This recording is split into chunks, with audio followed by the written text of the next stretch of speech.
My arrogant sisters demanded to rent out my vacation house for profit. When I refused, their husbands broke in and are now facing charges.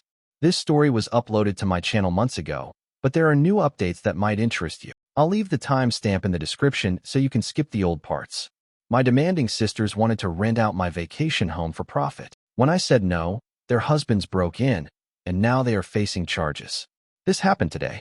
My parents decided to host a barbecue because that's what older people do, I guess. I didn't want to go because I really don't like my sisters, their husbands, or their kids. My wife and I don't have kids. Mom pressured my wife, and long story short, we went. When we got there, about 20 people were already present. My sisters and their husbands were quite drunk.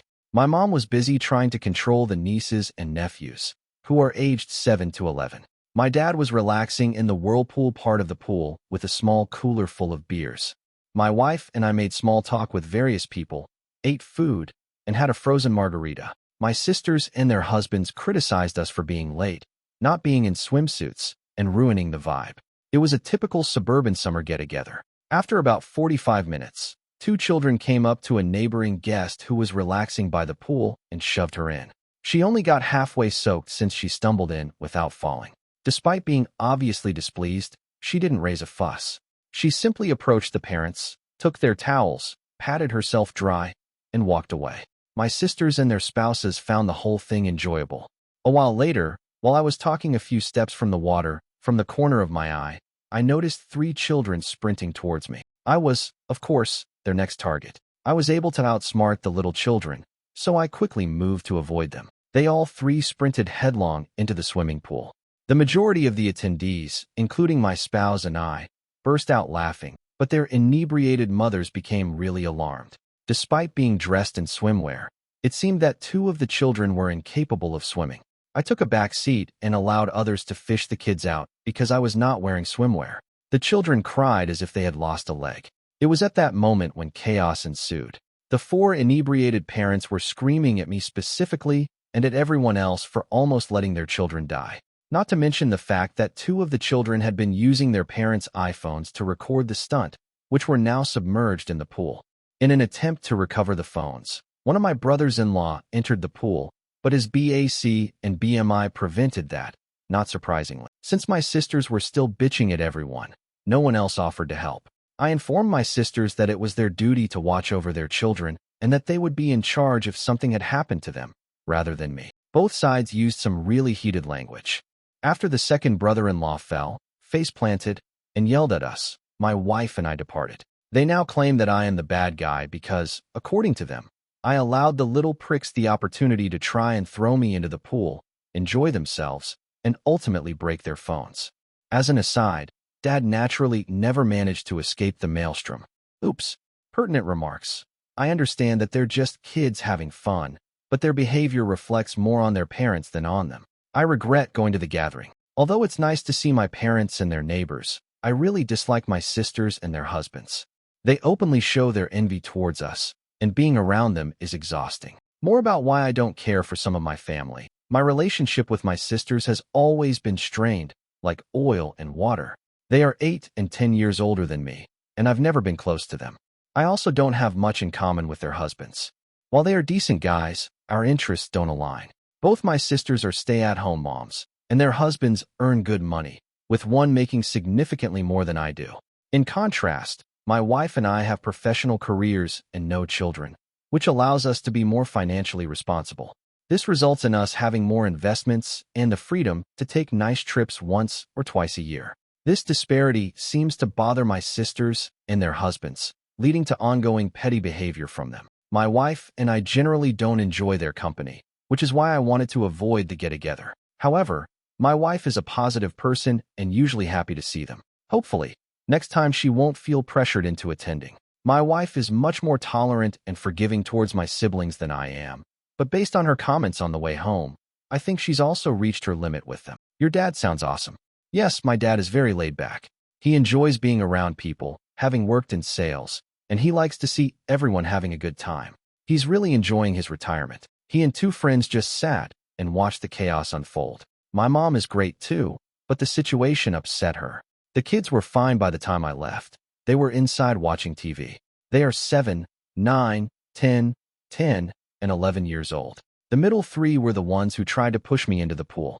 I suspect the 11-year-old, who is usually the ringleader, encouraged them. You said it in a strange way when you said your folks were having a barbecue. In order to meet the character limit, I had to edit the post. My parents enjoy entertaining guests and are social creatures. They always think of an excuse to come together and have the quintessential house that makes for wonderful entertainment. They had intended for everyone to spend the 4th of July at their property, but since one of my sisters and her family were away on vacation, this was a spoof celebration instead, complete with flags, grill, margarita machine, and red, white, and blue decor. The children were promised sparklers. The only other children there were my nieces and nephews.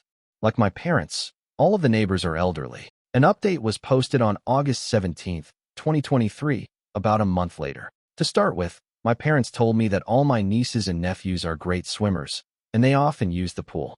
The youngest one, who's 7, is still learning, but he loves being in the water. My sister claimed they couldn't swim just to save face. In fairness, none of the kids are allowed in the deep end, which is where they fell. The two 10-year-olds and the 9-year-old were the ones who tried to push me into the pool. After we left, the party didn't end well. My intoxicated brother-in-law fell on his face while shouting at me, and he had to get stitches at an urgent care clinic. He was too drunk to drive, so my dad took him. My dad was really upset about it. The husbands also chimed in with a few comments. My wife and I decided to block all 4 of them. My mom called me because she was very upset about what they said. She and my dad were also in the chat, and I don't blame her for being upset. Because of these messages, my parents made my sisters and their husbands come over the next day without their kids to clear things up and set some rules, as my mom put it. The outcome was a somewhat reluctant apology from my siblings, relayed through my mom's phone. I'm glad my wife was there when they called. Her stern look stopped me from saying what I wanted to. I just thanked them and said we didn't feel the need to talk about it anymore. Since I believed the matter to be resolved, I unblocked them. One of the brothers-in-law texted me that evening to let me know how much the phones cost and to inquire when I would be making the payment. WTF? Never, was my response.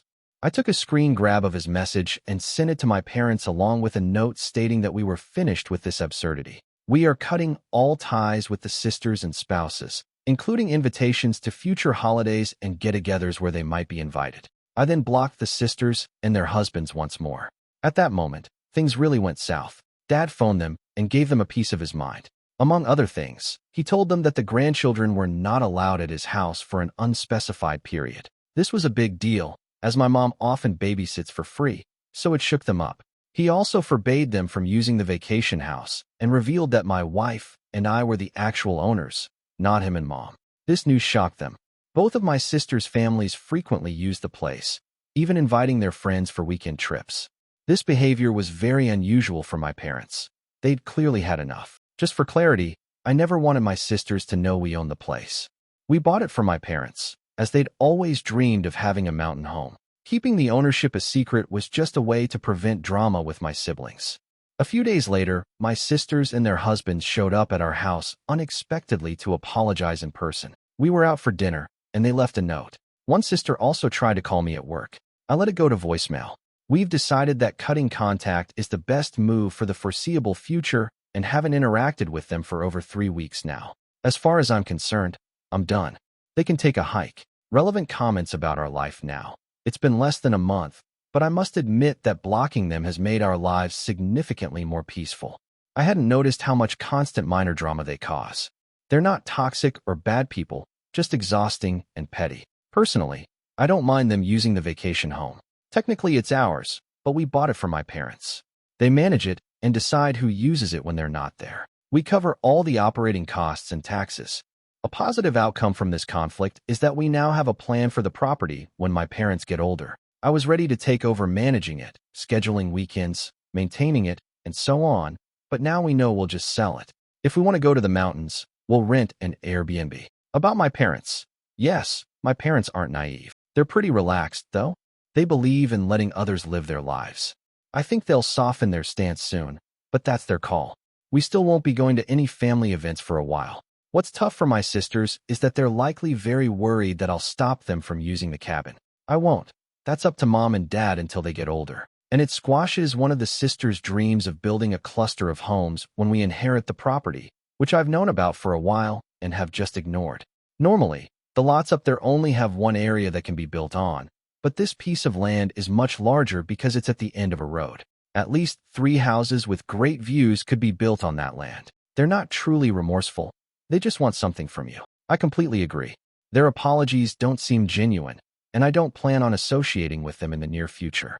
As for them using the vacation home, that's really up to my parents. Yes, I technically own it and handle all the expenses, but I purchased it for them and gave them the authority to manage it on a daily basis. They're kind individuals who always dreamed of a retreat for the family, but they could never have afforded it on their own. I was able to buy it for them because I've been lucky financially. I save and invest aggressively, and I received a huge bonus the same year I sold my house and moved in with my now wife. I don't mind if my parents allow my siblings to use the house, but I must confess I'm finding some amusement in my sister's unease over the fact that I could afford to buy the place, let my parents use it, and not mention it to them. Dad changed the lock code last week, so now only he, Mom, my wife, and I know it. Regarding Mom babysitting the kids, she told me that she, and occasionally Dad, have been visiting each sister's house once a week to spend the day with the kids. When school begins, she plans to pick up each group of kids from school once a week on different days and spend the evening with them. She says managing all 5 kids at once is stressful, but one group at a time is manageable. Both Mom and Dad have told me they don't intend to invite my sisters and their families to their house in the near future, and they're enjoying the peace. I suspect they were already fed up with the old dynamics and used the pool party incident as an opportunity to change some aspects of their relationships. Fun fact about the reason the message was taken down from the AITA subreddit. I just read a post from the other sub's administrators saying that there was property damage caused by the violence. It still eludes me.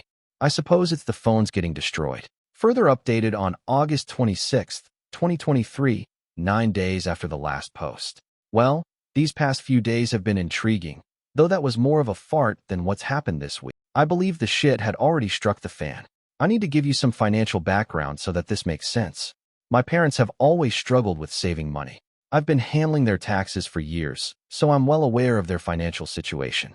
Their house is paid off, and they have little debt, but they didn't set aside much for retirement. They both receive Social Security. Dad has a decent pension, and they have some savings, but there's no hidden wealth. I bought them their current car as a retirement gift so they could have a nice vehicle to drive. It was the first car they owned in probably 20 years, as they usually lease. My sisters believe that our parents are wealthy and that they will inherit everything since I don't need more money. Hence, they've never bothered to save either. It turns out my elder sister and her husband, who have 3 children, have been living beyond their means for a while and are facing financial difficulties. They've maxed out their credit cards and are so behind on their car leases that one is about to be repossessed. He used to boast about earning a high income, but it turns out to be about half of what he claimed. She revealed all this to Mom on Tuesday because they need a loan. In a shocking revelation for Mom and Dad, she admitted that for the past 3 years, she's been renting out the vacation house about once a month and keeping the money. We're talking over $2,000 for a weekend and at least $4,000 for a week. Since she's now barred from using the place, she's had to cancel one group already. She's now afraid they'll lose everything. My parents aren't in a position to lend them any money. My other sister knew about the vacation home being rented out, but naturally, she never mentioned it. I think she's done the same thing because once when I went there to drop off a repaired ATV, I found a family who claimed they were staying there with my sister and her family, who had supposedly gone to town for something. At the time, I didn't make a fuss. I assumed she'd lent the house to some friends, but it's always made me wonder. I learned all this from my parents, who are quite stressed about it, especially Mom. Dad is mostly just angry about the whole situation.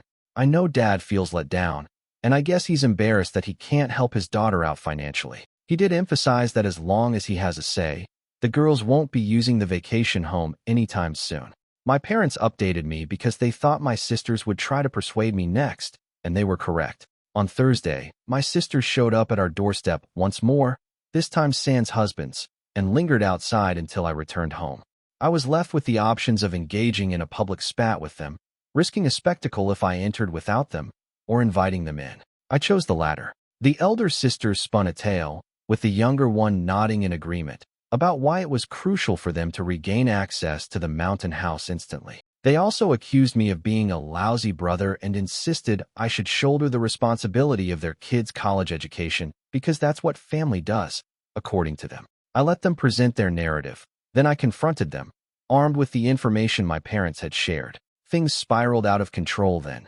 Denials, tears, expletives, shouting. It had it all. Even 2 days later, I can still feel a phantom ringing in my ears. I won't sugarcoat it. I hurled some pretty harsh and unsavory words at them, but nothing I said was untrue. After about an hour of this, they finally departed. After their departure, I took a shower and lay down.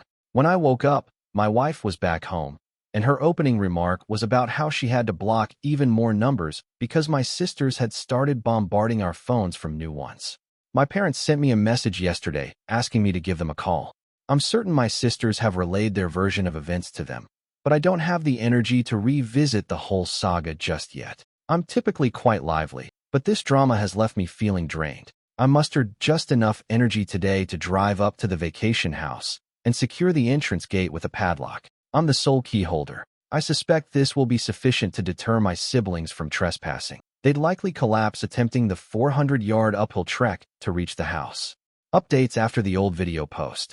Update 3, September 12, 2023, 2.5 weeks after the previous update. Here's another update on the ongoing saga that is my extended family. Given the recent turn of events, it felt apt to share. After my sister's visit, my parents decided they were done managing the vacation home. It seemed the sisters had been nagging them incessantly to regain access to the place. Essentially, my folks passed the baton of responsibility to me, stating that the vacation home was my issue to deal with henceforth. Until now, they'd been the ones scheduling its use and maintaining it, replacing any items that wore out, and so forth. However, they decided they'd had enough of being caught in the crossfire. While I understand their stance, it's disappointing because the place was meant to be a haven for them to relax and spend time in, which they did frequently. Moreover, I never objected to my sisters and their families using it because, frankly, I felt that was my parents' decision to make, despite me being the legal owner. But now, my parents will need my involvement to access the place, which alters the entire dynamic. I've implemented several measures to secure the property.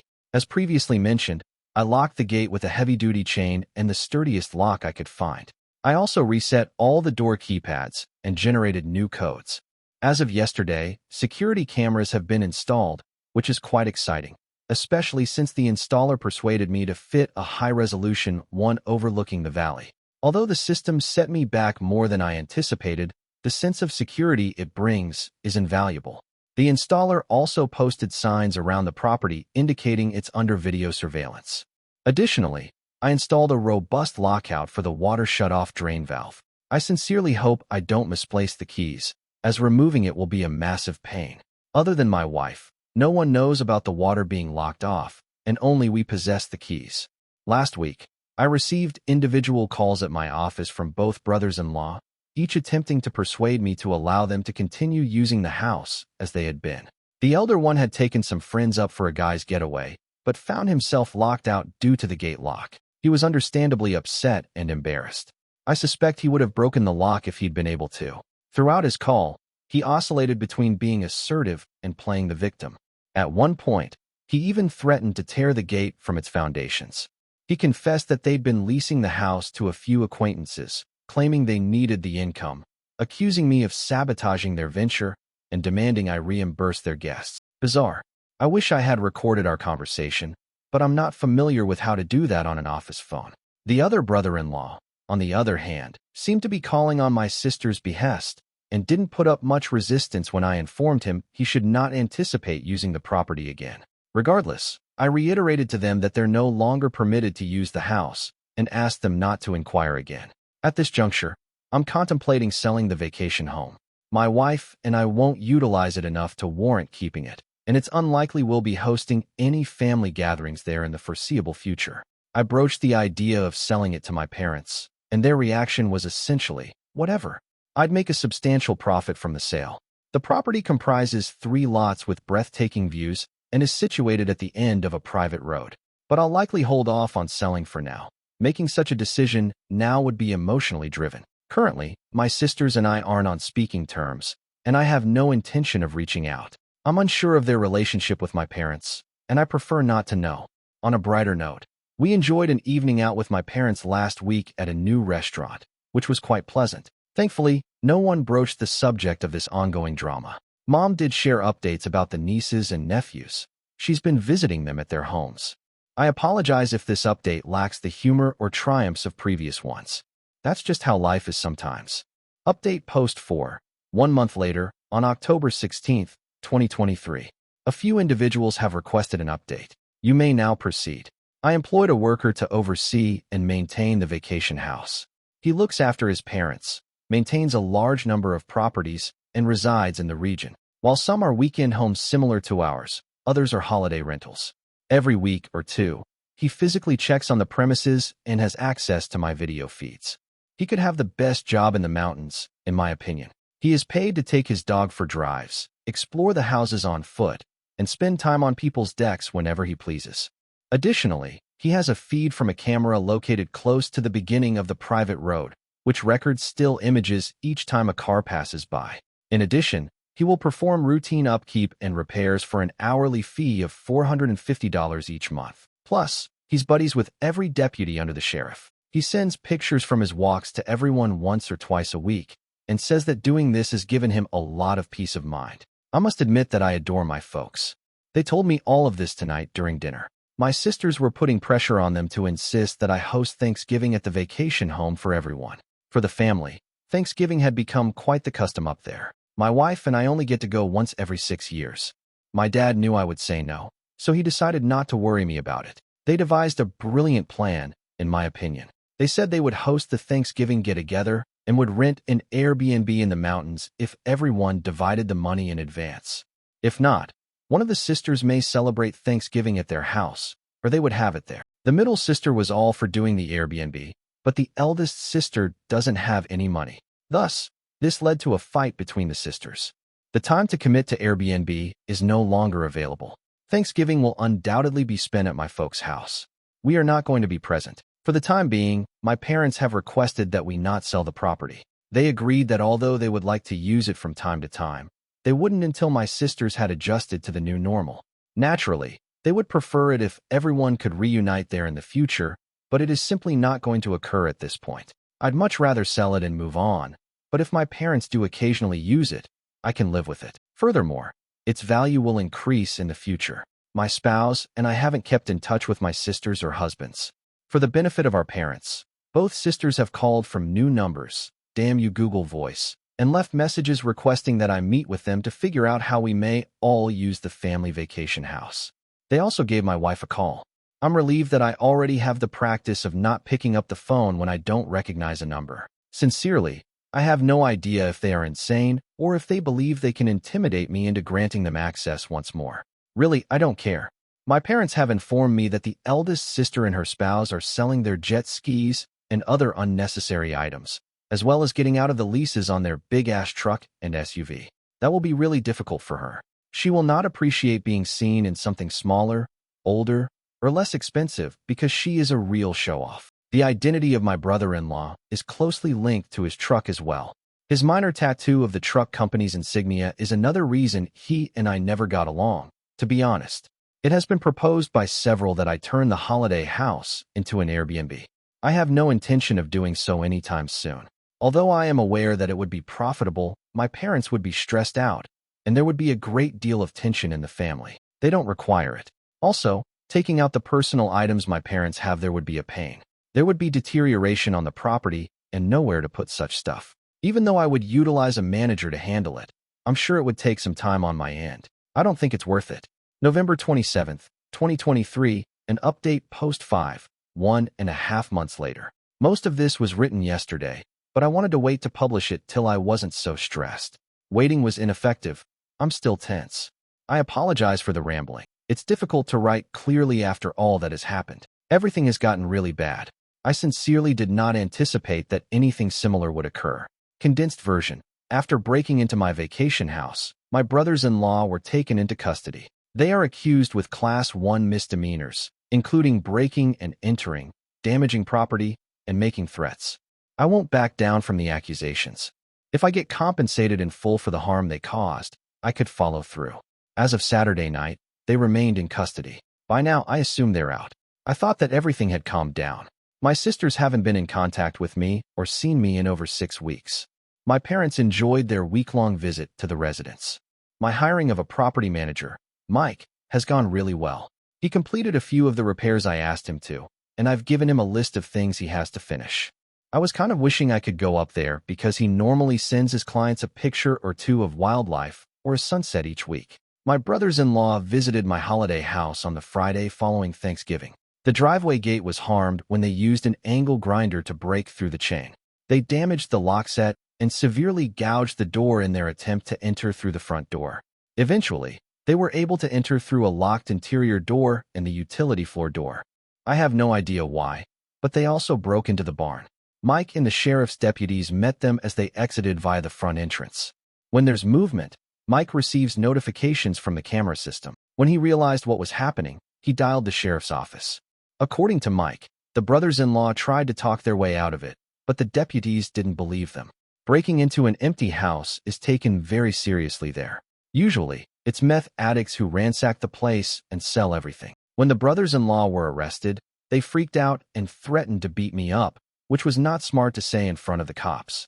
Mike in the sheriff's office tried calling my wife and me to see what we wanted to do, but we were spending the day with her parents and had left our phones in the car to enjoy our time. So they booked the brothers-in-law on all charges, which is what I would have wanted them to do anyway. The brothers-in-law called their wives from jail, who of course freaked out. They called my parents, tried to call me, but I had blocked them, and tried to find a lawyer to arrange bail, which was not easy because it's a rural area and it was a holiday weekend. The older sister has no money, and her credit cards are maxed out, so if they made bail, my middle sister would have had to pay for both husbands. I know they were still in jail as of Saturday afternoon. On our way home from seeing my in-laws on Friday night, we checked our phones. My parents, Mike, and the sheriff's office left me a ton of texts and calls. It spoiled my wonderful day. I was feeling really happy until I glanced at my phone. After going over the texts and hearing the messages, my wife read them aloud to me. I knew a little something about what was going on by the time we arrived home. I made an effort to relax, but was unable. My anger increased when I called Mike and learned more about the incident and the extent of the damage. At the end of Friday, I called the sheriff's office to make sure my intention to file charges was clear and that the brothers-in-law had no right to be on my property. I hardly slept and never gave my folks a call back. I didn't give them a call until Saturday afternoon. I think my mom was the most shaken of them all.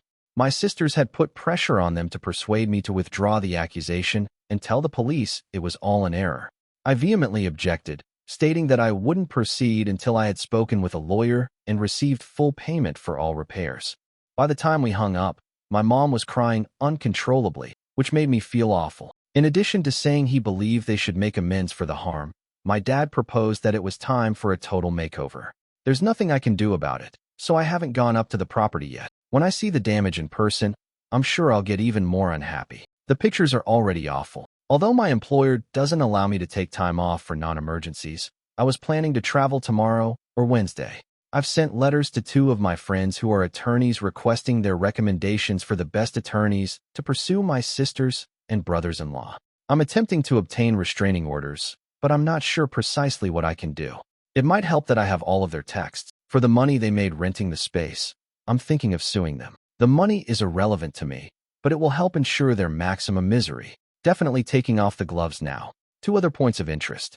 1, the brothers-in-law were unaware that I had installed cameras and that I had hired someone to monitor the area. My parents knew but hadn't told them, as my sisters would only use that as an excuse to act out. On the property, there are signs indicating that it is under camera surveillance. However, there are no trespassing signs. 2, at this time, my wife has had enough. She's been quite patient with me, so I don't blame her, but she reached her breaking point and didn't hold back in telling me. She said that although it is up to me how I handle this, she believed that everyone needed to be given a difficult lesson. 3, the middle brother-in-law has a security clearance, so he might suffer consequences at work, but the older brother-in-law probably won't. I'm expecting that the middle brother-in-law will be inspired to instantly cover the damages himself. 4, the caregiver Mike has a fascinating history. Because the deputies were all locals, I assumed he was buddies with some of them, but I was mistaken. He was shot while on duty as a police officer in a large city many years ago. He then made the decision to resign and relocate to his parents' retirement home.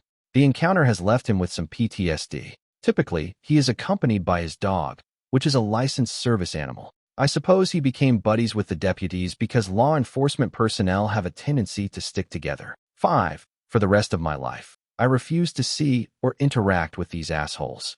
I am aware that this goes against my strong desire to ruin their life as much as possible. Relative comment. I've heard a lot of folks say that I ought to have been tough on all of this right away. I haven't done it since I detest drama of this kind, and it would have upset my parents. But screw it. They're anxious now. My wife says it's in my lap, has essentially decided she doesn't want to talk about it anymore, and has put it on hold for the time being. She'll put up with my venting, but I'm assuming she won't be involved moving forward. Edit about the reason they broke in. I'm speculating, but I believe they intended to use it for family vacations before reselling it. The property manager, Mike, claims that deer season lasts until the end of the year. It has previously served as the brothers-in-law's base camp for extended hunting weekends. As far as I'm aware, it can accommodate a large number of people, so a single event with friends may bring in thousands of dollars. That might also explain why they broke into the barn, but again, I'm just assuming they'd like to use the 6-seater mule I acquired a few years ago. They both really like my dad. Therefore, I don't think they intended to ruin the place. It means too much to them.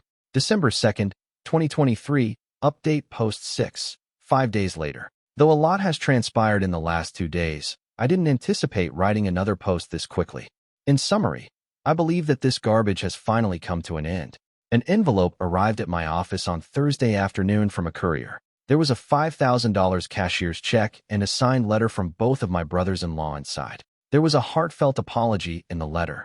They said the $5,000 was to cover the damage, recognized that they broke in, and said it was wrong.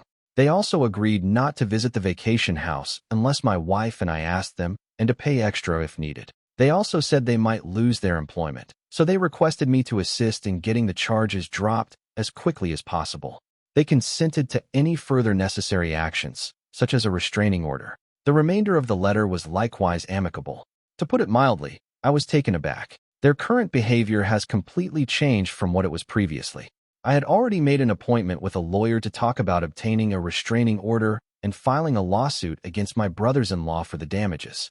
After I informed the lawyer about what I had received, he agreed to see me that day rather than the following week. He said I should wait to deposit the check. We had a 2-hour meeting.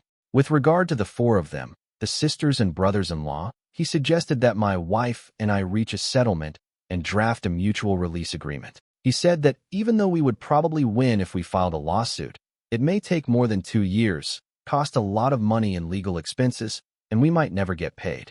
In addition, he said that even if we decided not to drop the charges, we may still keep the $5,000. The deal, which he is currently drafting, ought to be completed by Monday. There will be provisions in the agreement that resemble restraining orders. I had previously requested that my property management prepare a quote for repairing the damage. After the meeting, I gave him a call and requested that he provide me with an estimate as soon as possible. I understood that on Friday. He estimates the total cost of fixing everything to be about $4,000. That is primarily for the entrance door. My lawyer called each of the brothers-in-law on Friday, explained our proposal, and suggested that they hire separate attorneys. They both gave their okay. The middle brother-in-law informed him they could afford to pay for a lawyer or the damages, but not both. Since they had no true justification for what they had done, they reasoned that hiring a lawyer wouldn't change anything. His main worry was whether or not the charges will be dismissed. I get the impression that they will say or do anything to put this behind them. On Friday, my lawyer also gave the DA's office a call to talk about dropping the charges. He obtained the prosecutor's name and left them a message but hasn't heard from them yet. Since the brothers-in-law are making their payments and have no past convictions, he believes the charges will be dropped. Nevertheless, he isn't a criminal defense attorney. He said that if I wanted everything dismissed, I should be ready to travel there on Monday or Tuesday and speak with the prosecutor face-to-face. He also told me that I should avoid communicating with my sisters and brothers-in-law going forward, particularly for the next 6 months, and that it will be crucial to abide by the provisions of the agreement in our future dealings with them. The brothers-in-law's change of heart is probably the result of their realizing what's at stake for them. The potential costs in terms of fines and legal bills and other consequences, aside from the extremely improbable chance that they could spend up to 120 days in jail. One of them may perhaps lose his security clearance for his employment. This, then, is their Hail Mary ticket to carry on with their regular lives. Although this isn't a perfect answer, at least it will help me get past the financial and legal aspects of the mess I've been in for the past few months. It's okay that I doubt I'll ever be able to get along with any of them civilly again. Right now, all I want is to put an end to this, move on with my life, and never talk to any of them again. I'm worn out from this. Basically, my wife feels the same way. It's somewhat of a side note, but receiving the formal apologies felt like a big deal to me. That never occurred to me, but clearly, it matters to me a lot right now. The money doesn't seem all that essential. Still, I'll take it with gusto. In addition, I'm very sure the money was provided by my middle sister's spouse. The employer he works for, his credit union, provided the cashier's check. I'll probably just make a small modification to this post after everything is signed. I apologize for my rambling. My mind seems clearer now that I've written these pieces, and the response has been quite helpful. I genuinely value all of the feedback, understanding, and encouragement you have given me, and I sincerely hope that none of you ever have to deal with this kind of garbage. Relevant comment. I must admit that I cried with relief on Thursday night when I finally arrived home, thinking that this would finally be the end of it. Until everyone signs this deal, I won't talk about it with my parents. My sisters and brothers-in-law can if they so choose, but I'm not. Between me and them, it is final. Update. 5 days later, on December 7th, 2023. On Tuesday morning, I revised an agreement with my lawyer and sent it to my siblings and their spouses. This agreement required them to cover my lawyer fee of $3,000. They weren't pleased and tried to negotiate it down, but my lawyer insisted they either accept the terms or face a lawsuit. This lawsuit would demand compensation for various issues, including rental income, property damage, emotional distress, lost income, and legal fees. My lawyer also warned them that I would push for legal charges. In the end, they signed the agreement. I was told the atmosphere was tense, with the middle brother-in-law taking control and even telling my sisters to be quiet or he'd make his own deal. They gave another check for $2,500, saying it was all they had. We decided to accept this as the final payment. My lawyer mentioned that everyone was quite unfriendly, but they managed to stay long enough to sign the agreement and leave without causing a scene. Yesterday, I visited the vacation house to assess the damage and speak with the district attorney's office. The extent of the damage made me very angry. I was so upset that I considered paying for the repairs myself and doing everything in my power to make their lives difficult. I tried to calm down by taking a walk, but it didn't work. I ended up calling a close friend who listened to me vent for over an hour. He reminded me to focus on moving past this incident and getting on with my life. I'm still unsure if I want to do that, but I managed to calm down enough to eat something, which made me feel better. After lunch, I went to the district attorney's office. I didn't have an appointment and had to wait, but I eventually met with the assistant district attorney handling the case. The gist of our conversation was that since I don't want to press charges and the brothers-in-law have compensated for the damages, they are willing to drop all charges except trespassing. This will be classified as a Class 2 misdemeanor.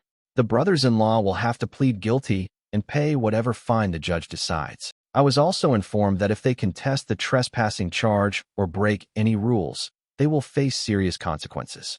It helped that the brothers-in-law didn't resist arrest when they were caught. Otherwise, none of the charges would have been dropped. I also visited the sheriff's office to express my gratitude for their quick response. I wanted to thank the deputies personally, but ended up speaking to the dispatch person. I also tried to meet Mike, the property manager, but I couldn't reach him. The agreement we've drawn up has a few key points. It includes a rule that if my wife or I happen to be in the same place as them, the last to arrive must leave immediately. We can only communicate through lawyers or other agreed third parties. They can keep the money they made from renting the vacation house, which is a concession I made, unless it affects my taxes, in which case they're liable. We also agreed to drop all other claims against each other up until now. There's more to it, but those are the main points. My wife and I will sign it later today. After that, I won't be able to discuss most of this, but I can vaguely refer to it. I think this will be my last update on this matter, but I'll respond to comments if I can. Sharing this situation and reading your thoughts has been very helpful for me. It's played a big role in helping me handle this in a healthy way, so thank you again. Regarding some of your comments, I found it difficult not to seek revenge, but I'm glad I didn't. If they cause more trouble in the future, I might regret it, but if they stick to the agreement, it won't be an issue. The family dynamics are indeed messed up. I've only told my parents that we're trying to sort things out. They might not be happy with how things are going, but I had to do what's best for my wife and me. I suspect my sisters have given them a biased account. That's just another issue I'll have to navigate. Essentially, the agreement formalizes how things have been for the past few months. It might not be what my parents wanted, but I'm quite satisfied with it. Have your sisters previously displayed as much entitlement?